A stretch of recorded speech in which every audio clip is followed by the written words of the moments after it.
میرا نام نائلہ ہے اور یہ ایک پراسرار واقعہ ہے جو میرے ساتھ پیش آیا تھا۔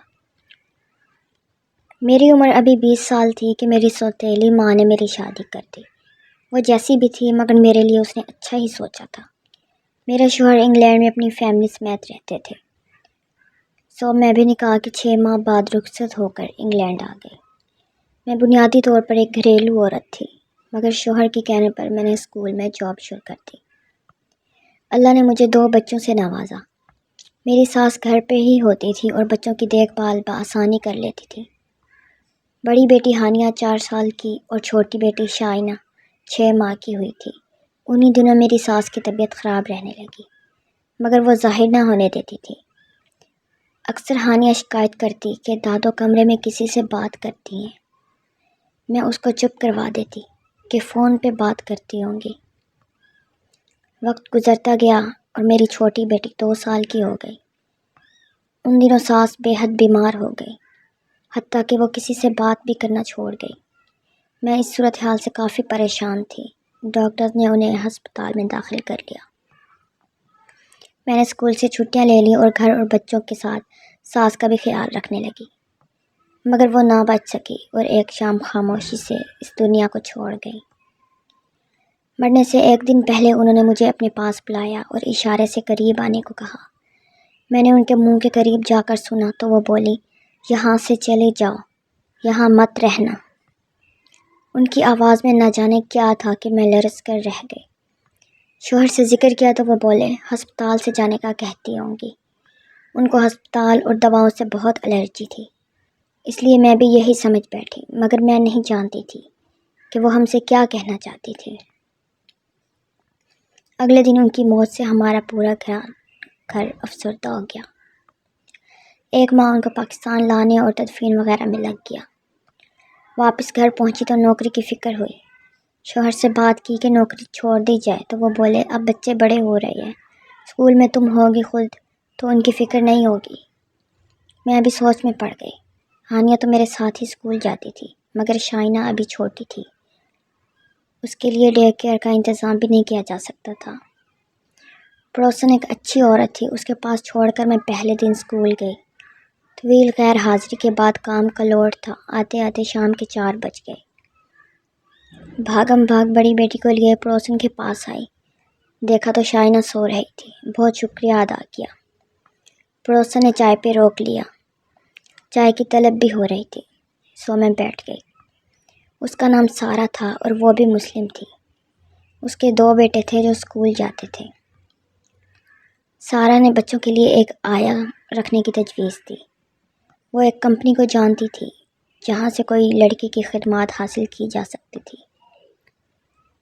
میں نے اس سے فوراً رابطہ نمبر لیا۔ سارہ نے مجھے بتایا کہ کمپنی میں ایک مسلم لڑکی بھی کام کرتی تھی جس کا نام عالیہ تھا۔ اسی کو بلانے کا کہا، کیونکہ سارہ بھی ضرورت کے وقت اسی کو بلاتی تھی۔ میں نے کمپنی کو فون کیا اور عالیہ کو بھیجنے کا کہا۔ کمپنی نے شام 8 بجے کا وقت دیا۔ میں بے چینی سے اس کا انتظار کرنے لگی۔ ٹھیک 8 بجے عالیہ آ گئی۔ وہ ایک سلجھی ہوئی لڑکی تھی، عمر 22 سال کے لگ بھگ ہوگی۔ وہ اپنا اور اپنی ماں کا پیٹ بھرنے کے لیے نوکری کر رہی تھی۔ عالیہ کا سارا بایو ڈاٹا کمپنی نے مجھے بھیج دیا تھا۔ مجھے بھی ایک مخلص لڑکی لگی اور میں نے اسے نوکری پر رکھ لیا۔ جب اسے معلوم ہوا کہ میں اسے مستقل طور پر رکھ رہی ہوں تو وہ بے حد خوش ہوئی اور اگلے دن صبح 8 بجے آنے کا وعدہ کر لیا۔ اگلے دن صبح وہ 8 بجے گھر آ گئی۔ شائنہ اسے دیکھ کر بہت خوش ہو گئی۔ وہ گھر سے جانا نہیں چاہتی تھی، اب ایک کھیلنے والا انسان اسے مل رہا تھا۔ وہ جلد ہی دوست بن گئی۔ میں اور میرے شوہر بہت مطمئن ہو گئے اور اپنے اپنے کام پہ چلے گئے۔ شائنہ ایک خوش مزاج بچی تھی، وہ 2 سال کی ہو گئی تھی اور بہت باتیں کرنے لگی تھی۔ ہانیہ اسکول سے آ جاتی تو دونوں مل کر بہت اودھم مچاتی تھی۔ دیکھتے ہی دیکھتے 1 ماہ گزر گیا اور عالیہ نے میرا بھروسہ جیت لیا۔ وہ ایک اچھی اور مخلص لڑکی تھی۔ کچھ دنوں سے میں دیکھ رہی تھی کہ وہ مجھ سے کچھ کہنا چاہتی تھی۔ کئی بار وہ کچھ کہنا شروع کرتی مگر بات کو چھوڑ دیتی اور خدا حافظ کہہ کر نکل جاتی۔ میں نے سوچا شاید اس کی ماں ٹھیک نہیں تو وہ چھٹی لینا چاہتی ہوگی۔ یہ سوچ کر میں نے اگلے دن اسے چائے پہ روک لیا۔ وہ کپ ہاتھوں میں لیے گمسم سی بیٹھی تھی۔ میں نے خود ہی اس سے پوچھا کہ سب خیریت ہے؟ وہ مسکرائی اور ہاں میں سر ہلایا، اور میں نے اسے کہا کہ وہ مجھ سے کوئی بھی بات کر سکتی ہے۔ وہ چپ چاپ مجھے دیکھنے لگی، اس کی آنکھوں میں ایک الجھن سی تھی۔ وہ بولی، اوپر دائیں کمرے میں کون رہتا ہے؟ میں ایک دم حیران سی ہو گئی۔ وہاں میری ساس رہتی تھی، میں نے کہا۔ کیا بات ہے، بولو۔ کچھ نہیں ہے، بچی وہاں چلی جاتی ہے اور باتیں کرتی ہے۔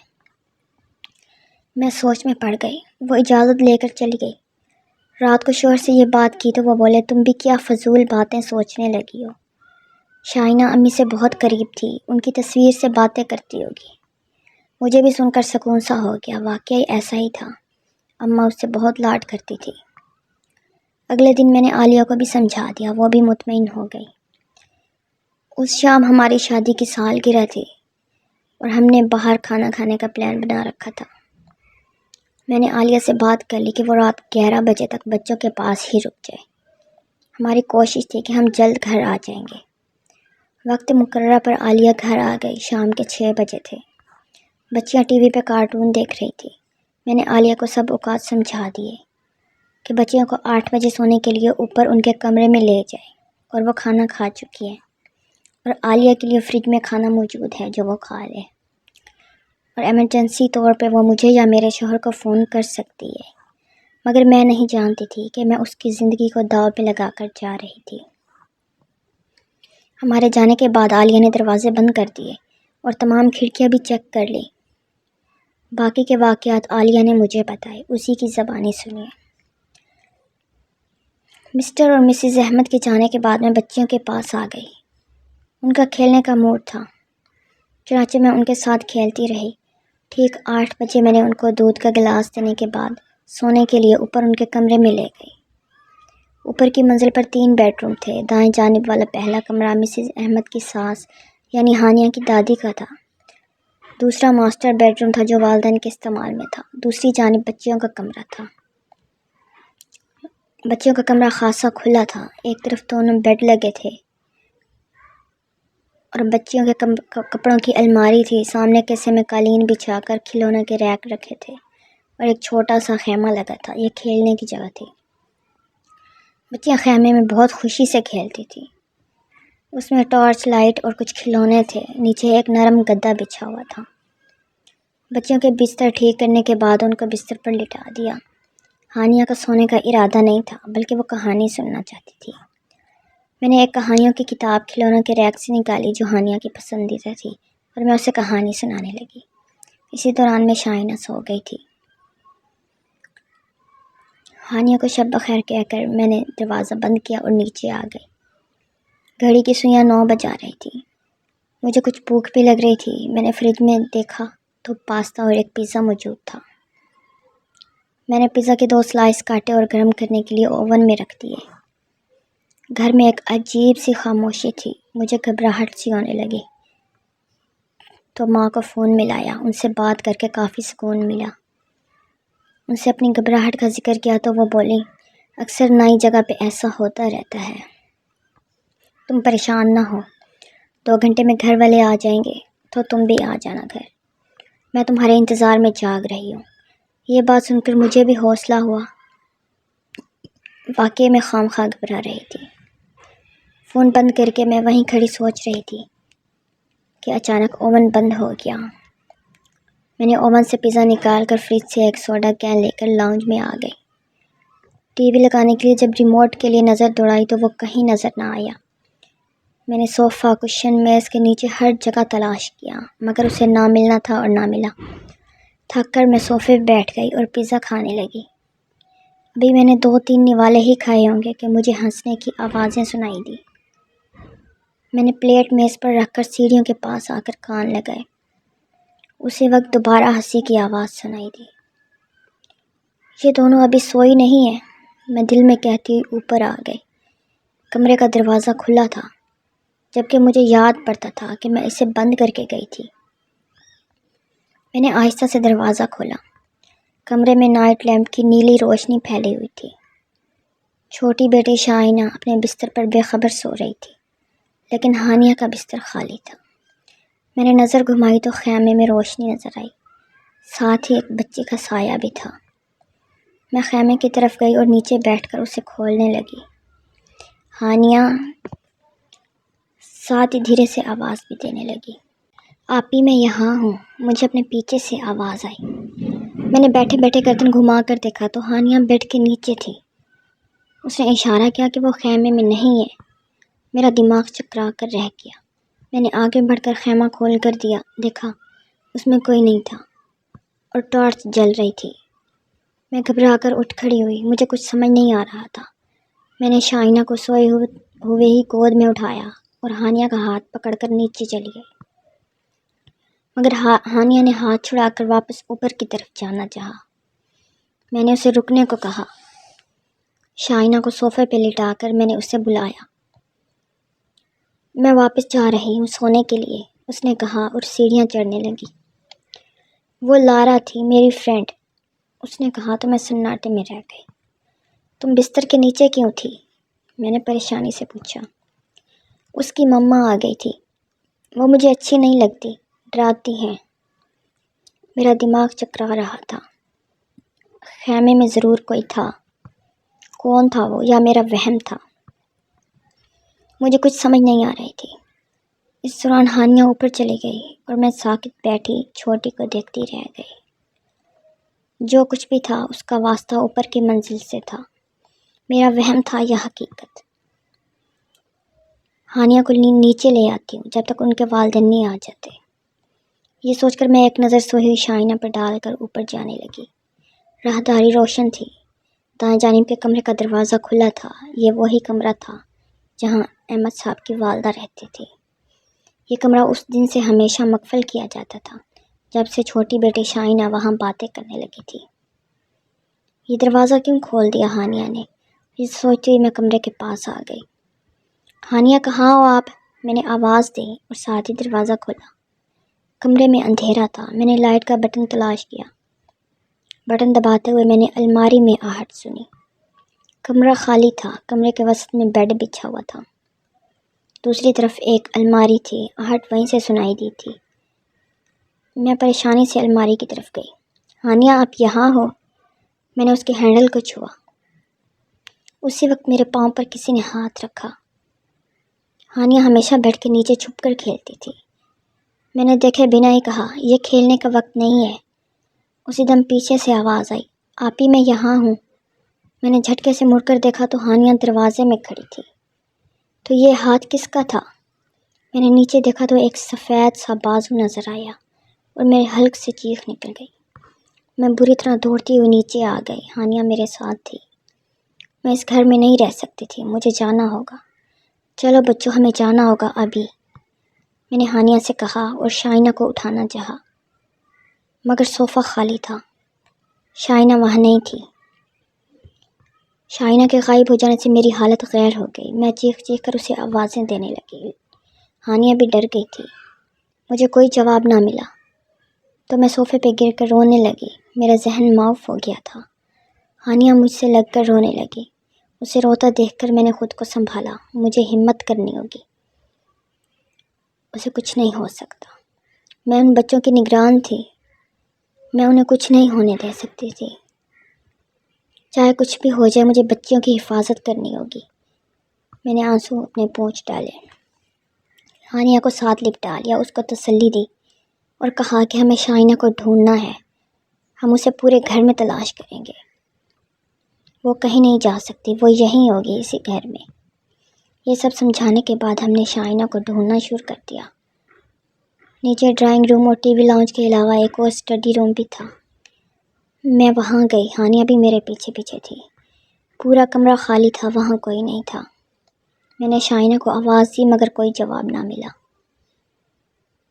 ہانیہ باہر نکل گئی، میں اس کے پیچھے بھی باہر آ گئی تھی۔ میں نے سوچا فون کروں اور مسز احمد کو یہ سب بتاؤں، مگر وہ میری بات کا یقین نہ کرتی اور شائنہ کا خیال نہ رکھنے کے لیے الٹا مجھے ڈانٹتی۔ میں نے شائنہ کے بارے میں سوچنا شروع کر دیا کہ وہ کہاں جا سکتی ہے، کہیں اپنی دادی کے کمرے میں تو نہیں چلی گئی۔ یہ خیال آتے ہی میرا دل زور زور سے دھڑکنے لگا۔ اس کمرے میں ہی وہ ہاتھ دکھائی دیا تھا۔ مگر بچی کو اگر کچھ ہو جاتا تو میں اپنے آپ کو زندگی بھر معاف نہ کرتی۔ میں سیڑھیوں کے قریب آئی، اسی وقت مجھے رونے کی آواز آئی۔ آواز اوپر سے آ رہی تھی۔ شائنہ وہ اوپر ہی تھی۔ میں سیڑھیاں چڑھ کر اوپر جانے لگی۔ ہانیہ مجھے روکنا چاہتی تھی، مگر میں نے اسے وہیں رکنے کا کہا اور خود اوپر چڑھنے لگی۔ راہداری بالکل سنسان پڑی تھی۔ میں وہیں کھڑی سننے کی کوشش کر رہی تھی کہ آواز کہاں سے آئی تھی۔ اسی وقت میں نے دوبارہ رونے کی آواز سنی۔ آواز بالکل مدھم سی تھی۔ میں آہستہ آہستہ قدموں سے چلتی ہوئی کمرے کے قریب آئی، وہی خوفناک کمرہ۔ میں نے دروازے سے کان لگایا، آواز اندر سے آ رہی تھی۔ میں نے جلدی سے ہینڈل گھمایا، مگر وہ نہ گھما، دروازہ لاک تھا۔ میرا سر بھاری ہونے لگا۔ یہ دروازہ کھلا تھا جب میں اور ہانیہ نیچے بھاگے تھے، مگر اب یہ لاک تھا اور چھوٹی بیٹی شائنہ اندر تھی۔ اسے کھولنا ہوگا۔ میں نے زور زور سے دروازہ کھٹکھٹایا، مگر وہ نہ کھلا۔ رونے کی آواز بند ہو گئی تھی۔ میں نے چابی کی تلاش میں ادھر ادھر دیکھا۔ اس وقت راہداری کے آخری حصہ میں مجھے وہ خطرناک روح نظر آئی جو شاید لارا کی ماں تھی۔ اس منظر کی یاد مجھے عمر بھر دہلاتی رہے گی۔ وہ ایک عورت تھی، مگر اس کا چہرہ بگڑا ہوا تھا، آنکھیں بالکل سفید اور لباس مٹیالہ سا جس پہ خون کے دھبے سیاہ ہو چکے تھے۔ اس نے مجھے دیکھا اور خوف سے میری حالت غیر ہونے لگی۔ وہ زمین پہ نہیں تھی بلکہ چھت سے لگی ہوئی تھی، اس کے پاؤں ہوا میں تھے۔ اسی وقت ہانیہ بھی اوپر آ گئی۔ اس نے ایک چیخ ماری اور میرا دل جیسے دھڑکنا بھول گیا، اور میری آنکھوں کے سامنے ہی اچانک اس کمرے کا دروازہ کھلا اور ہانیہ ایک جھٹکے سے اس میں چلی گئی۔ دروازہ دوبارہ بند ہو گیا۔ نہیں، تم ایسا نہیں کر سکتی، میری چیخ گلے میں ہی گھٹ کر رہ گئی۔ میں دروازے کی طرف بھاگی۔ اسی وقت وہ میرے کان کے قریب چلائی، ہمیں اکیلا چھوڑ دو۔ وہ تو میرے پیچھے کھڑی تھی۔ مجھے ایک زوردار جھٹکا لگا اور میں ہوا میں اڑ کر سیڑھیوں سے ٹکرائی اور لڑھکتی ہوئی سیڑھیوں سے نیچے جا گری۔ میرا سر ریلنگ سے ٹکرایا اور آنکھوں کے سامنے اندھیرا چھا گیا۔ بے ہوش ہونے سے پہلے آخری آواز جو میں نے سنی وہ ہانیہ کی چیخ تھی۔ اس کے بعد مجھے کچھ ہوش نہ رہا، یہاں تک کہ واقعات عالیہ نے مجھے سنائے۔ ہم جب کھانے کے بعد گھر پہنچے تو گاڑی سے نکلتے ہی ہمیں ہانیہ کی چیخیں سنائی دیں۔ میں اور میرے شوہر گاڑی بند کرنا بھول کر گھر کے اندر بھاگے تو دیکھا عالیہ سیڑھیوں کے نیچے بے ہوش پڑی تھی اور اس کے ماتھے سے خون بہہ رہا تھا۔ ہانیہ اور شائنہ اوپر چلا رہی تھی، ساتھ ہی دروازہ پیٹنے کی آوازیں بھی آ رہی تھیں۔ ہمیں کچھ سمجھ نہیں آیا کہ یہ کیا ہوا تھا۔ عالیہ کی حالت کافی خراب تھی۔ میرے شوہر نے ایمبولینس کو فون کیا اور میں اوپر بھاگی۔ اوپر پہنچی تو دیکھا کہ میری ساس کے کمرے سے بچوں کی آوازیں آ رہی تھیں۔ میں نے ہینڈل گھمایا تو دروازہ کھل گیا۔ اندر دونوں بچیاں بند تھیں اور رو رو کر برا حال تھا۔ ہانیہ کے بائیں گال پہ نیل پڑا تھا اور ہونٹ بھی پھٹا ہوا تھا۔ اس نے مجھے دیکھا تو روتی ہوئی مجھ سے لپٹ گئی۔ شائنہ زمین پہ لیٹی ہوئی تھی، اس کے ہاتھ میں ایک ڈائری تھی۔ میں نے اسے گود میں لیا اور نیچے آ گئی۔ عالیہ کے لیے ایمبولینس آ گئی تھی، وہ ابھی تک بے ہوش ہی تھی۔ ہانیہ اسے دیکھ کر آپی آپی چلانے لگی۔ آپی کو کیا ہوا ہے؟ وہ مجھ سے پوچھ رہی تھی۔ میری سمجھ میں کچھ نہیں آ رہا تھا۔ ہم سب ہسپتال چلے گئے۔ عالیہ کی والدہ کو اطلاع دے دی گئی تھی، وہ بھی وہاں آ گئی تھی۔ ڈاکٹر نے بتایا کہ عالیہ کو گہری چوٹیں نہیں لگی، وہ جلد ٹھیک ہو جائے گی، اور ہانیہ کو بھی دوا دی۔ ہانیہ نے مجھے بتایا کہ دادی اماں اسے کمرے میں لے گئی تھی اور شائنہ کو بھی۔ ہم نے ڈاکٹرز کو یہی بتایا کہ دونوں سیڑھیوں سے گر گئی تھیں۔ شائنہ کے پاس جو ڈائری تھی وہ میری ساس کی تھی ڈائری۔ اس کو پڑھا تو معلوم ہوا کہ اس گھر میں کئی سال پہلے ایک ماں بیٹی کو قتل کر دیا گیا تھا۔ پولیس کو قاتل کا سراغ نہ مل سکا۔ بعد میں معلوم ہوا کہ باپ ہی ان دونوں کا قاتل تھا۔ ان کی روح اب تک وہیں تھی، وہ وہاں کسی کو آباد نہیں دیکھ سکتی تھی۔ میری ساس نے ایک روحانی عمل کے ذریعے ان کو اپنے کمرے تک محدود کر رکھا تھا، مگر ان کی وفات کے بعد وہ بچیوں پہ حاوی ہونے لگی تھی۔ دوسرے روز عالیہ نے جب یہ سب واقعات سنائے تو مجھے اپنی ساس کی بات یاد آئی کہ یہاں سے چلے جانا، یہاں مت رکنا۔ عالیہ نے جو کیا میں اس کا بدلہ نہیں دے سکتی تھی، اس نے اپنی جان کو خطرے میں ڈالا تھا۔ ہم نے اسی ہفتہ مکان بدل لیا۔ اس عرصہ بھی میں بچوں کے ساتھ ایک اپنے ملنے والوں کے گھر پر رہی، اور یہ واقعات جب بھی مجھے یاد آتے ہیں تو میں خوف زدہ ہو جاتی ہوں۔